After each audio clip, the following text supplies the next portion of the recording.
Alrighty. Good afternoon.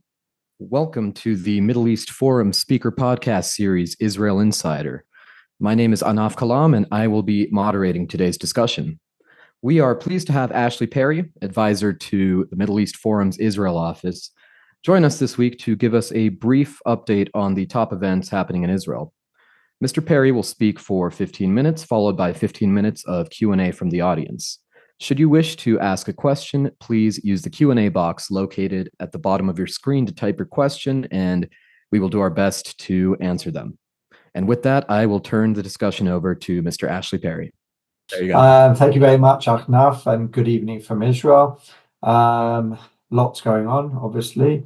So let's start with the hostage talks. Again, as we've seen with the first negotiations and the release and everything surrounding negotiations since then, there's a lot of deception. There's a lot of different rumors, sometimes for different reasons, coming from both Hamas, Palestinians, Qataris, Egyptians, and even Israelis. Part of it is part of the negotiation work. On the part of Hamas, for example, there are different factors. There is the local leadership led by Yahya Sinwar. Then there's the foreign leadership. They're not necessarily on the same page or even in contact with each other. So a lot of what we know has to be taken, or what we think we know has to be taken with a grain of salt. But it does seem at the moment that Hamas are taking a hardline approach, despite claiming that they're ready to be flexible in the negotiations for a new hostage deal. They're actually hardening their positions. They're going back to their previous positions that Israel has to stop the war permanently for any sort of deal. They can only release, they put in some of the, the biggest mass murderers like Marwan Barghouti in Israeli prisons on their lists of people they want to release, knowing full well that at the beginning of this whole process, Israel created a list and sent it to the mediators of people that they absolutely will not countenance releasing. And Marwan Barghouti was certainly one of those. He's serving multiple life sentences for multiple murder. And obviously people like him are considered beyond the pale for Israel, and Hamas knew that. So the fact that they are pushing these names tells Israel that there seems to be little interest in a deal, or at least that's the way it seems. What's actually happening? Again, it seems that there are different people within Hamas wanting different things. While there are many Hamas leaders that appear that they want a ceasefire, especially around Ramadan, which is starting early next week, I believe Monday or Tuesday. This is the date that a lot of the interlocutors and the parties have been looking at to think this is the best time to get a ceasefire. Obviously, it's a holy month for Muslims, and it would be important to lower the flames, especially such a tense month. We know a lot of terror attacks, incitement, demonstrations against Israel take place. We know in previous years, Hamas and other terrorist organizations have tried to use the Temple Mount, and what goes on there is a rallying call, and they've been successful in the past. So really, it seemed like everyone was moving towards an understanding that Ramadan would be a good time for a ceasefire. Israel certainly understands that. The US, the Qataris and the Egyptians are pressing, but it doesn't seem like Hamas are. And the reason for that, it seems, is Sinwar seems to think that actually Ramadan could be used for the opposite, could be used not as a time to lower tensions, but actually an excellent and opportune time to, in fact, enlarge the flames and really try and create as much instability as possible. They've called for Palestinians to come to the Temple Mount, not to leave there the whole month, to do terrorist attacks. So it seems that at least Sinwar doesn't seem to want to have a ceasefire during Ramadan, and actually for him it's a good time to inflame passions, inflame tensions. So that seems to be part of the strategy for basically going back on some understandings that appear to be moving things forward in the last week or so. At the moment, there is, I would say, pessimism within Israel that a deal can be struck. And certainly even President Biden came out and said that it seems to be Hamas that are holding up the talks. Israel's given its response. Israel's position is known. It's prepared to be very generous. But as Prime Minister Netanyahu has said, there has to be a line to everything. What we are seeing, though, because of Hamas's obstinance, is more movement towards what's considered a short-term truce of maybe a few days to give it more time to maybe get something in place before Ramadan, or at least, even during Ramadan. This is considered a very weak positioning from Israel, that obviously if you give them that ceasefire, if you give them that temporary short-term truce, or whatever you want to call it, pause, humanitarian pause, you're basically giving up one of the major hands that you have to try and pressure the other side. I mean, basically, that's what Hamas want. That's what they want more than anything else. I think we spoke before the first truce, or whatever you want to call it, that Hamas needed time more than anything else, more than it needed the prisoners, more than it needed the food and the gas and whatever, which they have plenty of. I'm talking about Hamas themselves. They need time. They need time to regroup. They are really up against it. Their last battalions are in Rafah. Israel is ready to go in, but Israel is sort of in a holding pattern, specifically because they want to give these negotiations a chance. They don't want to go into Rafah and then a week later have to pause the fighting and even retreat. So it is waiting, and it is giving time for these negotiations to possibly come to fruition. But the fact that the members of the international community are now trying to push for this short-term truce is weakening Israel's hand in the possibility of actually getting to some agreement before Ramadan. Another point, another problematic point, is Israel has asked for a list of prisoners, hostages, I should say, that Hamas or other terrorist groups are holding. And as we saw even a few months ago, Hamas are coming out with the same line that they did a few months ago. Well, we don't know where they all are. We don't have all the information. They're being held in different places by different groups. This is an excuse they made months ago. Israel needs to know who is alive and who's not, because without it, it can't make its detailed demands. It's got to put a list together. For example, 40. If they come to an agreement that 40 hostages will be released, Israel needs to put forward a list of who it wants to see released in the first batch. Without the names of those who are living, it's impossible to do that. But Hamas also know that that's a card that they want, that they don't want to play for free. So they're asking for some sort of gestures even for that, which Israel at this point in time is refusing to do on a point of principle. But we'll have to wait and see. Israel is presenting its last offer as a final opportunity before Ramadan, and before perhaps it just decides that these negotiations are going nowhere, so we really have to go into Rafah. We need to finish the last area, mopping up the last few Hamas battalions. So far, Israel has destroyed 19 or 20 out of 24 Hamas battalions, not to say that there aren't individual terrorists in other pockets of the Gaza Strip, but as for battalions, Israel has wiped out most of them. The last few clearly are hiding out in Rafah, probably with many of the senior leaders, possibly or probably surrounded by the hostages. What happened this week with the convoy that was attacked by Gazans certainly changed the atmosphere towards Israel. Certainly in the US, those who don't know what we're talking about, this week there was a convoy of trucks bringing aid and food into the Gaza Strip, and they were attacked by hordes or mobs of Palestinians who basically tried to get onto the trucks, tried to get to the aid. Some of the truck drivers were freaked out and drove over some Palestinians. Let's not forget, some of the truck drivers that have come from Egypt and elsewhere have actually been murdered as they go through the Gaza Strip trying to distribute the aid. So it's to a certain extent understandable they didn't want to be lynched, which, as I said, has happened on a few occasions before. But clearly there were a number of Palestinians who were trampled in the ensuing melee, and some afterwards, it seems.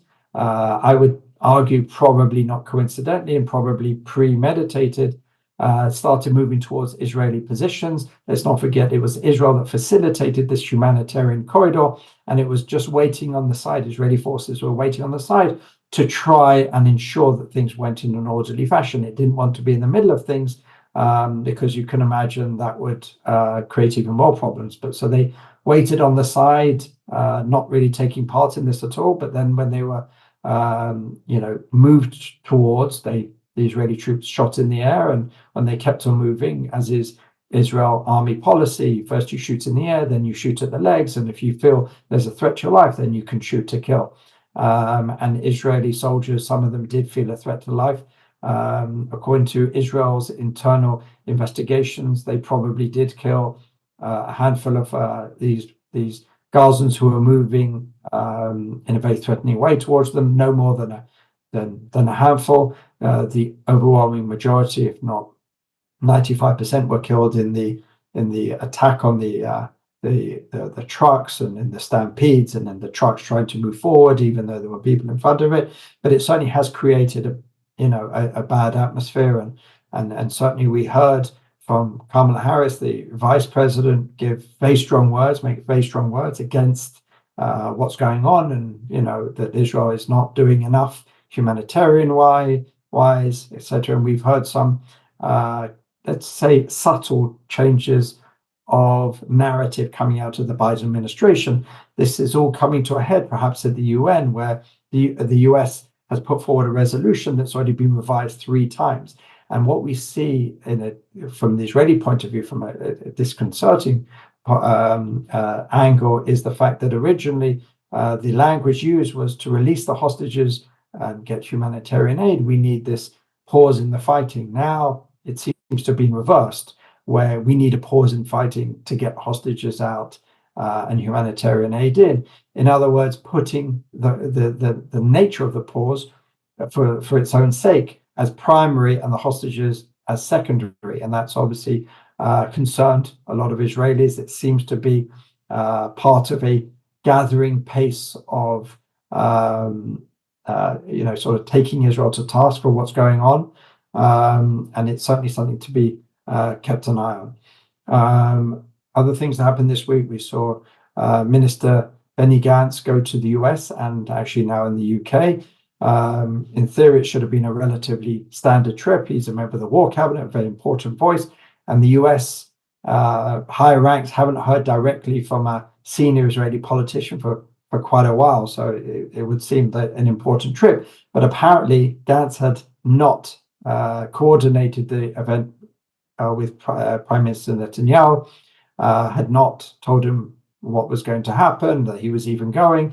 And Netanyahu then instructed the various ambassadors, Israeli ambassadors in the US and the UK, not to have anything to do with Gantz, not to help him coordinate anything. It didn't seem to stop Gantz. He met with Vice President Harris. He met with Jake Sullivan, National Security Advisor. He met in the UK also with National Security Advisor. In fact, Prime Minister Rishi Sunak even apparently popped into the meeting. So it's obviously important meetings, and it's important to get Israel's voice across behind closed doors, really answering those difficult questions and responding to them.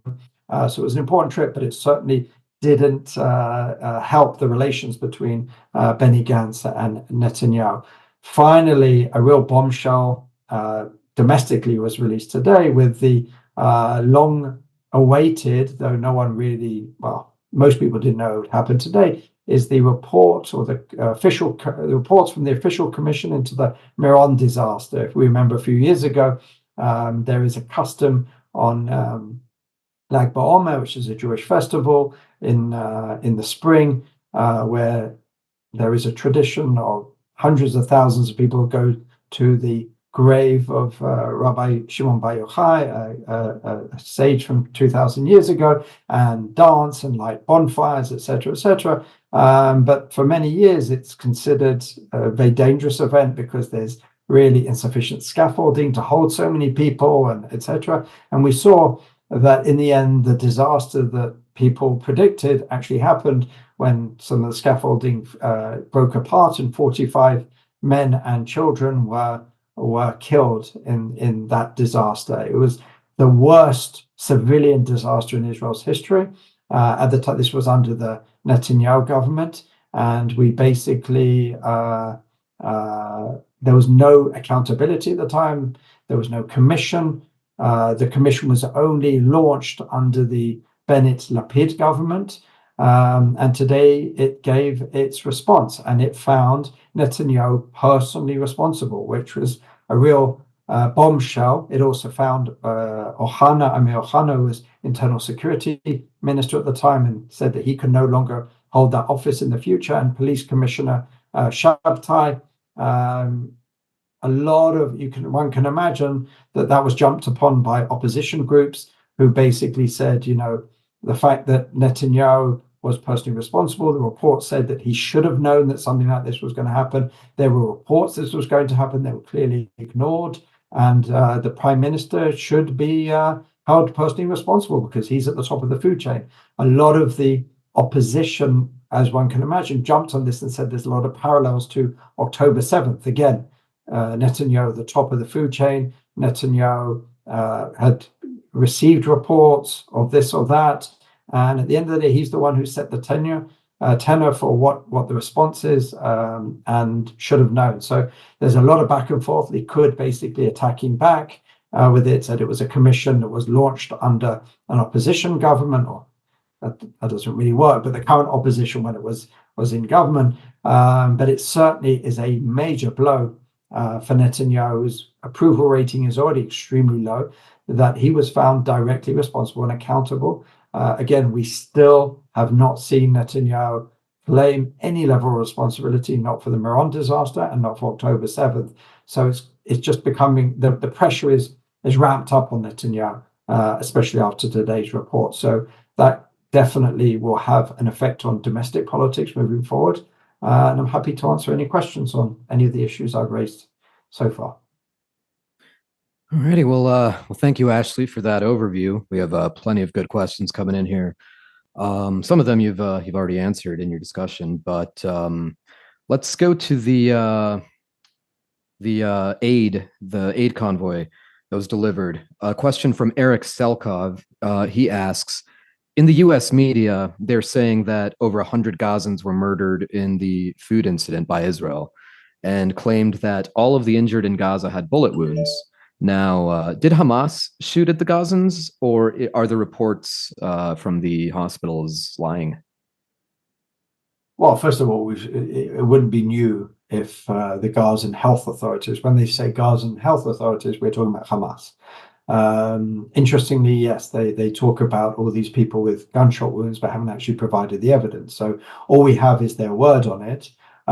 Israel did actually have drones in the air around the time that the aid convoys were attacked. And you can clearly see the swarm of people around the trucks. And you can even see the trucks moving forward, and some of the figures, it's a little bit grainy because it's at a height, but you can see some of them falling and going obviously under the trucks. You can't obviously see because it's a drone picture. It's not, it's not, let's say in color, etc. But it's clear that Israel's version of events, at least in great part, is true. You can't see the people who start going towards the Israeli positions, or at least I haven't seen that. Maybe there is some footage. So obviously, we have to take Israel's internal investigation at its word, but we have seen in so many numerous situations already so far in this conflict that the Hamas and its networks, whether it's ministries, health ministry, or whatever, are not the most reliable. They claim various things, and they've been proven incorrect, afterwards. So, the masses of bodies riddled with bullets, again, we just simply haven't seen any evidence. But it is interesting that many parts of the international media took that as fact, again, even though they've been duped many times in the past. So, the onus is on the Palestinian authorities to provide some proof. As I said, Israel's provided a certain amount of proof with those images, but we've yet to see anything from the Hamas or the Palestinian side.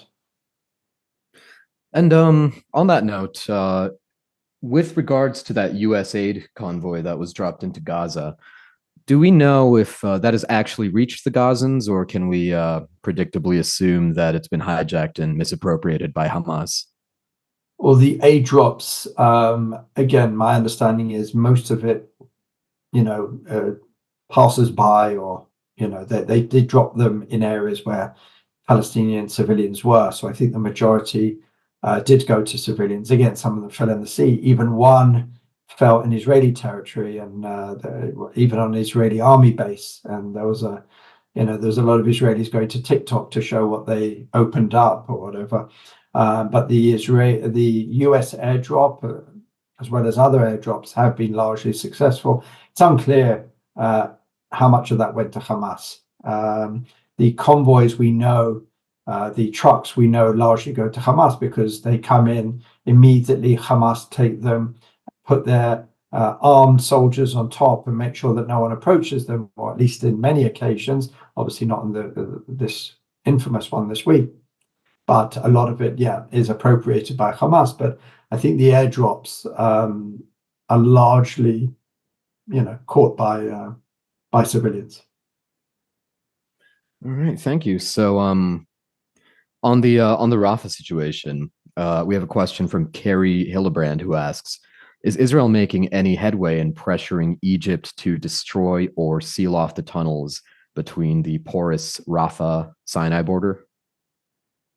Well, that we don't know. What we do know is Egypt's main concern at this point, as it has been since October 7th, is to make sure not a single Gazan illegally comes in. When I say illegally, or let's say not en masse, because there are Gazans who are coming into Egypt. Interestingly enough, a lot of photos have been distributed on social media this week of senior Hamas bigwigs and their families who have been allowed into Egypt, and there is a black market. I think it's up to $10,000-15,000 for each person who's then snuck into Egypt. I don't think they're snuck into any tunnels or anything like that. I think they're just sort of bribed at the border. But Egypt has bought a very impenetrable border security system at the border, and basically that's their biggest concern at this point. Not necessarily to stop Hamas smuggling, it's mostly to ensure that there is not some massive movement of Palestinians into the Sinai. All right, thank you. We have a question from Larry Greenberg who asks, why, if Israel were to invade Rafah, would it have to retreat after Hamas accepts terms a day late and $1 short? Well, because that would be, if I understand the question correctly, if they were already in Rafah, why would they have to retreat? Listen, for example, if they went in just for a day, or they were a day or two and then there was an agreement, they'd be in a very precarious situation. So I don't think they'd want to be sitting there surrounded by the last few Hamas battalions. I think they want to go in there, they want to go in quickly with force and try and minimize civilian casualties and really try to get to Hamas as soon as possible and demolish these last few battalions. But if there's a possibility you go in and then a couple of days later there's some sort of ceasefire on the table, then that obviously could put our soldiers at risk, potentially even civilians at risk. So when it goes into Rafah, it wants to be able to go in and do what it needs to do without risk of having to retreat. Although what probably will happen is at some point when the last few battalions are being demolished, and perhaps some of the Hamas leadership, which is probably underneath Rafah, are being threatened, perhaps that's when they will come to negotiating table, as they did the first time, because they felt, let's just say, the Israeli boot on their neck to a certain extent. So that I'm sure that is being taken into account. But Israel really, really wants to try and make some sort of a deal now. Israel understands that this may be one of the last opportunities to get out the hostages peacefully, let's say. Not to say that there may not be some operations in the future, but Hamas's last card are the hostages. They're clearly not going to let all the hostages go while Israel is still there, while the war is still ongoing. So Israel is really understanding that if we could get 40 hostages out at this stage, it's a price worth paying. That's what I think the Israeli government, but the price has to be, normative and not maximalist as Hamas wanted at this point. Thank you. We have a question from an anonymous attendee. They ask, is Ismail Haniyeh no longer in control of Hamas? Is it now Yahya Sinwar who's now making all of the demands? Well, Haniyeh hasn't really been in charge of Hamas for a long time. He sits in Qatar with some of the others. Yes, he goes for negotiations. He represents the overseas leadership. He's the head of the, whatever they call the political, the diplomatic committee. But what goes on the ground, especially as we are talking about negotiations here for hostages, it's the person on the ground who controls the situation. And that is very much Yahya Sinwar. So he's the one who calls the shots. In this particular deal. But yeah, the overseas leadership isn't taken as seriously as one can imagine. If you're suffering in Gaza, you don't really want to see your leaders in five-star hotels in Qatar. And I don't know if it's true, but there was a bill distributed on Palestinian social media this week of Ismail Haniyeh stay at a five-star, probably it was even more than five-star hotel where you got massages and everything, and ate very nicely and lived very nicely. Again, I don't know whether it's a real bill, but it just shows that is the attitude that the Palestinians have to those who are living it up in Qatar with their billions while they suffer in the Gaza Strip. Alrighty, thank you. We have a question from an anonymous attendee who asks, can you speak to the roundup of citizens in Turkey by Erdogan who have been helping Israel identify Hamas figures inside of Turkey? Unfortunately not. I really can't talk to that. I know inside knowledge of that. No problem. I'm going to approach it. Sure. We have a question here from Merdad Konsari, who asks, in the ongoing negotiations in Paris and Cairo, does Israel consider the role of Qatar as being one that is in line with that of an honest broker? It's a difficult question. Honest, sort of neutral, no. I mean, it's understood that Qatar are very much on the side of Hamas. They have they also have their own interests here. But Israel, at this point, Israel hasn't made a decision to openly disavow Qatar or not let them into the room. There's an understanding that Qatar have leverage over Hamas, which no other party has, not even Egypt, certainly not the US, and certainly not the Europeans. So Qatar really is indispensable at this point, or that's the overriding feeling. There are those in the Israeli government who want to go after Qatar a little bit more, but that's not been really the overriding position of the Israeli government.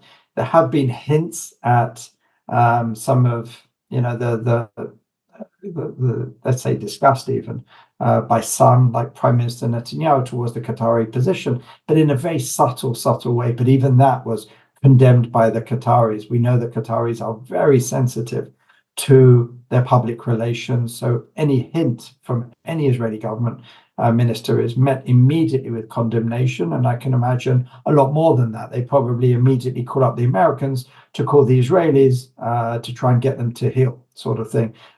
So it's clear that Israel understands that Qatar at this point need to be in the room, even though they are uncomfortable with them being in the room. But it does seem also, even the Qataris at this point are a little bit fed up with Hamas. Qatar wants a ceasefire, it's clear, for their own interest, not necessarily for Israel's. But there is the whole question, how much can Qatar pressure Hamas? Can it do a lot more than it's doing? Probably. Should it be doing a lot more than it's doing? Absolutely. And some of these conversations are probably going on behind closed doors, but at this moment in time, Israel still considers them very much part of the architecture for these negotiations. All right, thank you. I think we have time for maybe one more here. So maybe moving away from the war and the tactics, we have a question from Barak Korkmaz, who asks, Can you comment on the U.S. position regarding the far right wing of the current government? Do you think it is a sustainable relationship between Democrats and Ben Gvir, Smotrich, etc.? Well, the US administration has made its position clear from the beginning on some of these more extreme elements in the Israeli government, and it's certainly made them persona non grata. It hasn't had any meetings with them at any serious levels, let's just say. It has certainly had a lot of things to say about some of what Itamar Ben-Gvir and Bezalel Smotrich have said, and has been quite openly condemning them. It certainly doesn't like the makeup of this government. The Americans have made no bones of that and no secret of that, and they would like this to be changed. And they were certainly happy when Benny Gantz came in and tilted it back towards the center.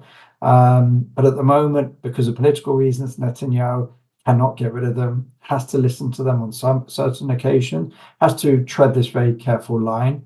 But also, there's an understanding in the US that this is the democratically elected representatives of the Israeli people, and there's always a certain extent that you can't push beyond, because that's where elections go. Sometimes your friendly countries elect people to positions that you find unpalatable, but you always find a way to work with them, perhaps, as I said, without involving the individuals themselves, but working around them, which seems to be what the American position has been.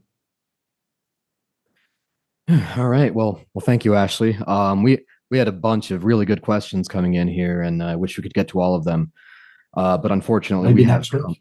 Yeah, we'll plan on it. But for now, we have come to the end of our podcast. Thank you again, Ashley, for this overview. Thank you. And for our viewers, please be on the lookout over the weekend for our weekly podcasts offering in your email. And before I sign off here, I also want to remind you all about the Middle East Forum's upcoming policy conference taking place from May 13th through May 15th in Washington, D.C. It will feature policy panels covering Israel victory, confronting threats from Turkey and Iran, countering Islamism, and what actions we can take to bring lasting reforms to higher education.